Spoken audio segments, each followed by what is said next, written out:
So hello ભાઈલો, કેમ છો તમે બધા? તમારા બધાનું સ્વાગત છે મારા નવા વ્લોગમાં.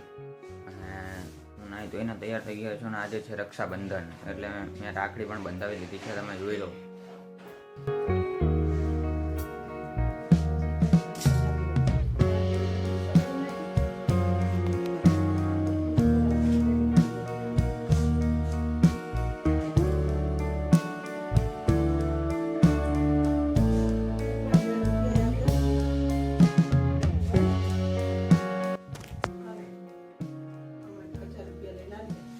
રૂપિયો લાવવા રક્ષાબંધન થઈ ગઈ, મને રાખડી બાંધી દીધી છે. હું આજે રક્ષાબંધન વિશે જે કંઈક કહીશ થોડુંક કે તમે સાંભળજો. રક્ષાબંધન એટલે શું? રક્ષાબંધન એટલે કે કોઈ બહેન પોતાના ભાઈને રાખડી બાંધે છે, એટલે કે રક્ષાનો ધાગો બાંધે છે. ત્યારે તે ભાઈ પોતાની બહેન પ્રત્યે રક્ષા કરવાના બંધનમાં બંધી જાય છે. આ રક્ષાબંધનનો તહેવાર ક્યારથી ઉજવવામાં આવે છે અને ક્યારથી ચાલુ થયો તો ત્યાંની હું તમને જાણકારી આપું તો બહુ વર્ષો પહેલા, જ્યારે પહેલા રાક્ષસો બહુ આમ તપસ્યાને એવું કરતા ને તપસ્યાને કરીને પછી ભગવાન શિવને પ્રસન્ન કરતા ને એમની જોડેથી વરદાન માગતા, અને વરદાન માગીને પછી તે દેવોને હેરાન કરતા ઉપર સ્વર્ગલોકમાં. ત્યારે રાક્ષસોનો રાજા હતો. તે રાક્ષસનો રાજા, એનું નામ હતું રાજા બલિ, અને તે બધા રાક્ષસોનો રાજા હતો. અને તે 101 યજ્ઞ કરવાનો હતો, અને તેનાથી તેને ભગવાન શિવ પાસેથી તે એવું વરદાન પ્રાપ્ત કરવાનો હતો.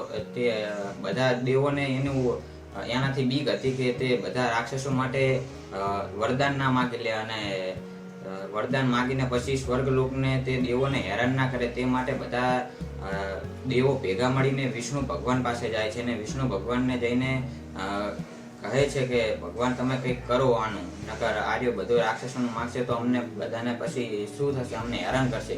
ત્યારે વિષ્ણુ ભગવાન એક નાના ઋષિનો અવતાર લઈને ત્યાં તે રાજા બલિ પાસે જાય છે. તે રાજા બલિ જે રાક્ષસ હોય છે તે બીજા બધા રાક્ષસોથી અલગ હોય છે, અને અલગ હોવાના કારણે તે દાનવીર પણ ખૂબ હોય છે, અને તે દાન કરવામાં વધારે માને છે. ત્યારે તે ઋષિ જાય છે ને તેના પાસે ના માગવા જવા માટે તેને પાસે કંઈક માગવા કહે છે. ત્યારે વિષ્ણુ ભગવાન ઋષિના અવતારમાં કહે છે કે મારે 3 પગમાં જેટલું સમાય એટલું તમે મને આપજો.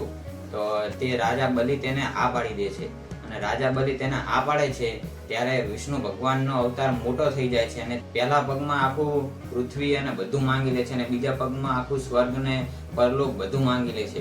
અને ત્રીજા પગમાં તે રાજા બલિને પૂછતા કહે છે કે હવે મારે આમાં શું માગવું, હવે ત્રીજા પગથી શું માગું? ત્યારે રાજા બલિ કહે છે કે તમે ત્રીજો પગ મારા સર ઉપર મૂકો, મારા માથા ઉપર મૂકો. ત્યારે તે વાતથી વિષ્ણુ ભગવાન પ્રસન્ન થાય છે, ને તે રાજા બલિને વરદાન માંગવા માટે કહે છે. ત્યારે રાજા બલિ વરદાન માંગતા કહે છે કે તે પાતાળલોકમાં પહેરો આપે, અને તે વિષ્ણુ ભગવાન તેમનું વૈકુંઠ છોડીને પાતાળ લોકમાં પહેરો આપવા માટે જતા રહે છે. અને તેને ઉપર વૈકુંઠમાં લક્ષ્મી માતા તેમની રાહ જોઈને બેઠા હોય છે, અને તેમની તે જાણ થતા જ તે નીચે ધરતી પર આવે છે એક સ્ત્રીનો અવતાર લઈને, અને તેમની જોડેથી વિષ્ણુ ભગવાનને પાછા લાવવા માટે કહે છે, પણ તે લાવતા નથી. ત્યારે લક્ષ્મી માતા રાજા બલિને સૌ પ્રથમ રાખડી બાંધે છે, રક્ષાનો ધાગો બાંધે છે.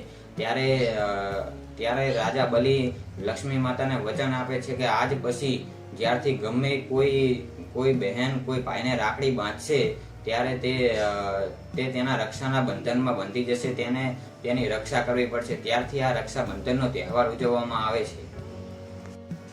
તો સૌ પ્રથમ લક્ષ્મી એટલે કે લક્ષ્મી માતા એટલે કે વિષ્ણુ ભગવાનની પત્ની તેમને એક રાક્ષસને રાખડી બાંધી હતી. આઈ હોપ તમને મેં જે વાત કીધી તે તમને જાણકારી ના હોય તો જાણકારી મળી જ હશે. અને મેં એ પહેલાં સાહિલને ફોન કર્યો હતો કે હું આવું છું, અને આજ ચેતનભાઈને વિશાલભાઈ બે માહિતી કે નહીં 2 ગામ ગયા છે, એટલે હું હવે જઉં છું સાહિલ જોડે બેહવા. મેં ચારનો ફોન કર્યો હતો, અને પછી હું વાત કરવામાં બેસી ગયો, એટલે થોડુંક મોડું થઈ ગયું. તો હવે હું જઉં છું અત્યારે એની જોડે. આજનો વ્લોગ બહુ નાનો થયો છે, માફ કરજો. રક્ષાબંધન હતી એટલે બહુ બનાવી શક્યો નહીં, અને કોઈ ભાઈબંધ હતા નહીં એટલેથી બહાર જવાનું થયું નહીં, એટલે કારણ કારે થોડોક બનાવ્યો છે. મેં જમી લીધું છે, ના જમ્યો તો નહીં, આજ સોમવાર હતો એટલે ફરાર કરી લીધો છે. અને હવે એડિટિંગ કરીશ ને હું સૂઈ જઈશ. પછી જો તમને આજનો વ્લોગ ગમ્યો હોય તો લાઈક કરો, શેર કરો અને સબસ્ક્રાઈબ કરો. Thank you so much for watching.